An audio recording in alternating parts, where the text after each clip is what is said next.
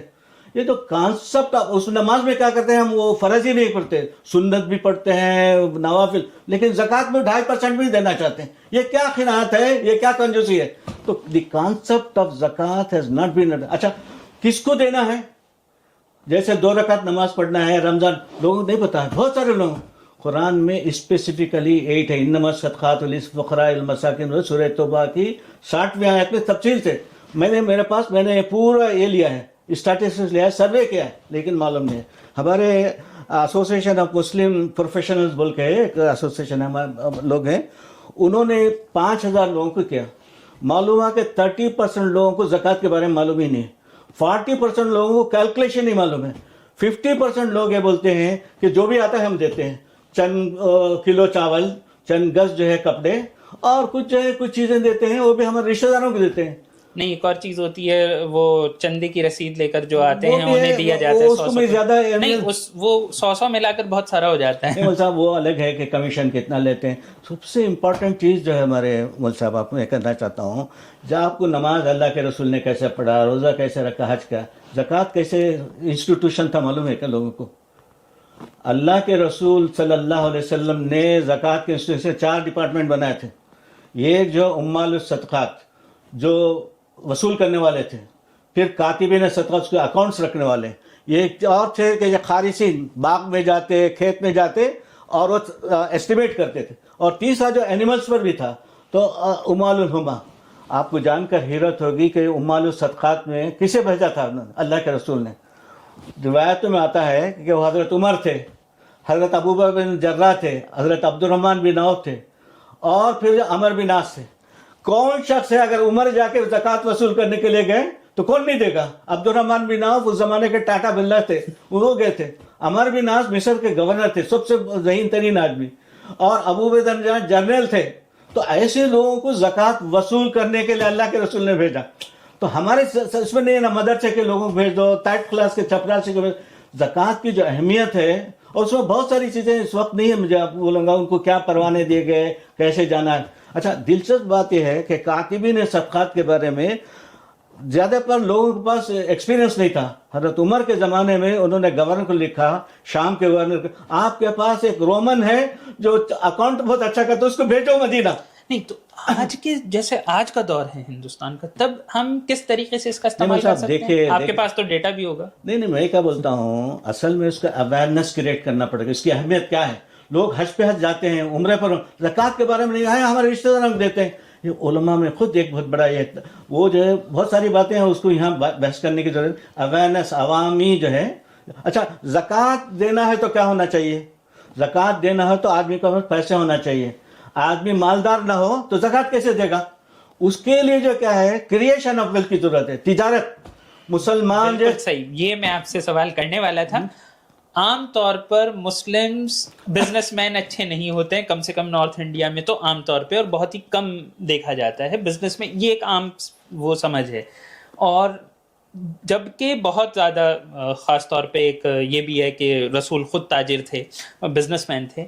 تو یہ بزنس کتنا امپورٹنٹ ہے اسلام میں، اور کتنا کم اس کو لے کر اویئرنیس ہے، اس کے بارے میں دیکھیے، اللہ کے رسول صلی اللہ علیہ وسلم کی حدیث ہے، تیسرۃ اعشار الرزق فی التجارہ، 90% رزق ہے تجارت میں۔ جس زمانے میں سمندری سفر نہیں تھا، ہوا کے رت پر جاتا تھا، اس زمانے میں ہے۔ عرب کے لوگ جو ہے، تاجر لوگ جو ہے، کیرلا کیوں ہے؟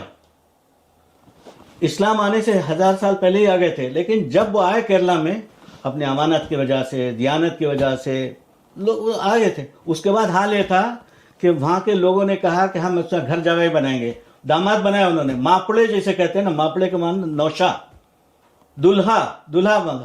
تو وہاں جو ہے آج بھی اگر کیرلا میں جائیں گے نا، تو وہاں جو ہے ہندو بھی ہے، مسلمان بھی، دونوں شیر و شکر کی طرح، بزنس میں بھی، سب میں۔ اور وہاں فساد نہیں ہوتا، اس لیے کہ اگر وہ فساد ہوگا تو ہندو کا بھی نقصان ہے، مسلمان کا۔ یہاں الگ الگ ہیں، تجارت کرتے ہیں، تجارت میں برکت ہے ملتا۔ اور ہمارا یہ جو تاجر تھے ہم نے چھوڑ دیا اس کو۔ آج بھی یہ تجارت کریں گے تو انوویشن آئے گا۔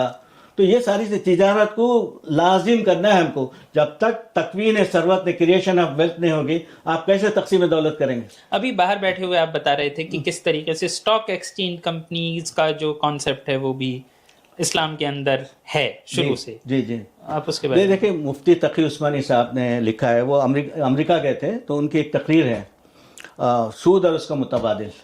وہ میں نے دیکھا، الفرقان بول کے ایک جرنل نکلتا ہے لکھنؤ میں نے دیکھا، رہے مفتی تقی عثمانی صاحب نے لکھا ہے کہ عرب کا ہر قبیلہ ایک جوائنٹ اسٹاک کمپنی تھا۔ جوائنٹ اسٹاک کمپنی کا کانسیپٹ کیا ہے؟ مطلب چھوٹے چھوٹے سرمایہ اور اسٹاک ایکسچینج میں لگاتے ہیں، اور اس سے جو ہے بڑے بڑے سرمایہ ٹاٹا، برلا، مہندرا سب لیتے ہیں۔ کس کا پیسہ ہے؟ عوام کا پیسہ، 1000، 2000، 5 اسٹاک میں لیتے ہیں۔ وہ کہتے ہیں کہ لیلا فی قریشن میں جو ہے، اس زمانے میں 2 سیزن میں جو ہے لوگ جو ہے شام کی طرف جاتے تھے، یمن کی طرف شام جب جو سمر آتا تھا تو سردیوں کے لیے جاتے تھے، اسی طرح سے گرمی ہوتی تو یمن کی طرف، اور اس میں 500 کیمل لوڈ بھی تھے، 2000 تک جاتے تھے، ایک پورا قافلہ جاتا تھا۔ اور اس کے لیے اس زمانے میں قریش کے لوگوں نے پرمٹ بھی لے لیا تھا، کہ اس لیے کہ ڈاکو اور رہزن تھے، تو وہ سب کیا۔ اس کے بعد جو میں ابھی ایک کتاب پڑھ رہا تھا، ایک عورت کہہ رہی ہے، ایک بوڑھی عورت کہہ رہی ہے، ارے قافلے کے سردار رک جا، میرے پاس 2 دینار ہے، میں انویسٹ کرنا چاہتی ہوں۔ یہ جو کل ہے بزنس کا، پیسے کمانے کی حص ہے، یہ بہت امپورٹنٹ ہے ہمارے پاس۔ ہم بھول گئے ہیں۔ اور آپ دیکھیں گے نا مول صاحب، قرآن میں، حدیث میں دولت کمانا جو ہے بہت امپورٹنٹ ہے۔ قرآن کی ایک آیت ہے، کیا ہے وہ؟ دنیا جو ہے مال سے بنتی ہے، اور دنیا بالمال والآخرت بالصالح الاعمال، ایک بہت بڑا مقولہ ہے۔ دنیا جو ہے مال سے، اور آخرت جو ہے عمل صالح، الدنیا بالمال والآخرت بالصالح الاعمال۔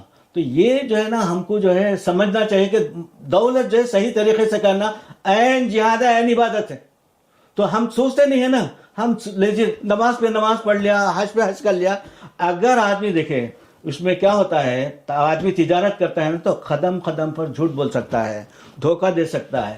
اللہ کے رسول صلی اللہ کے رسول نے جو کیا کیا، مدینہ مارکیٹ قائم کی. میری کتاب میں ہے مدینہ مارکیٹ. دیکھیں مدینہ مارکیٹ جو ہے میرا سب سے امپورٹنٹ چیپٹر ہے.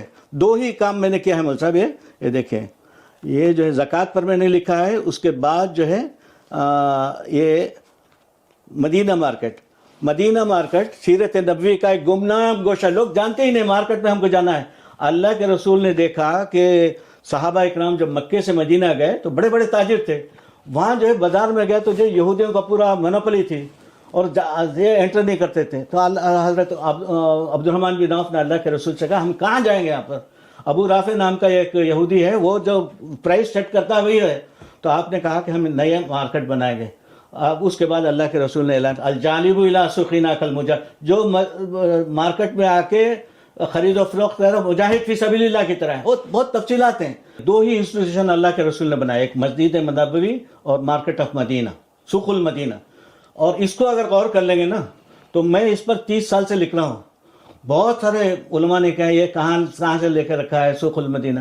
آپ حیرت ہوگی مول صاحب، ایک صرف بات کرتا ہوں. اللہ کے رسول نے جو ہے وہاں جو الگ الگ ڈپارٹمنٹ میں عورتوں کا الگ، پھر اس میں یہ تھے محتسب لوگ تھے، انسپیکٹرس لوگ تھے، اور وہ عورتوں کے الگ ہے، ان کے لیے الگ ہے. ایک دن اللہ کے رسول جو ہے ظہر کی نماز کے بعد مارکیٹ گئے اور ایک بڑا سا جو ہے اناج کا ڈھیر تھا. آپ نے اندر ہاتھ ڈالا تو معلوم ہے اندر گیلا ہے اوپر سوکھا ہے. اس سے پوچھا ارے میں کیوں کر رہے ہو ایسا؟ وہ بولا کہ رات بارش ہو گئی تھی اس کے لیے انہوں نے اوپر کا نیچے کر دیا. انہوں نے جو جملہ کہا ہے اللہ کے رسول نے، آپ کو ایسا کہنے کہ من غشنا فلیس منا، جو دھوکہ دے ہم میں سے نہیں. بہت کم حدیث ہے جو اللہ کے رسول کہتے تھے کہ میرے سے نہیں ہے، سب سے زیادہ وعید ہے. اس کا مطلب ہے کہ تجارت کرو، امانت داری کے ساتھ تجارت کرو. آپ سے ایک سوال ہے، آپ خود یہ لوگوں کو یہ پتا ہے کہ آپ ایک اسکالر ہیں، جو اسکالر نہیں میں، جو آپ ایڈیٹر بھی ہیں، اسکالر بھی ہیں، اسکالر نہیں ہوں میں، آپ کا یہ تعارف ہے. لیکن اس کے علاوہ آپ ایک سکسیسفل بزنس مین ہیں.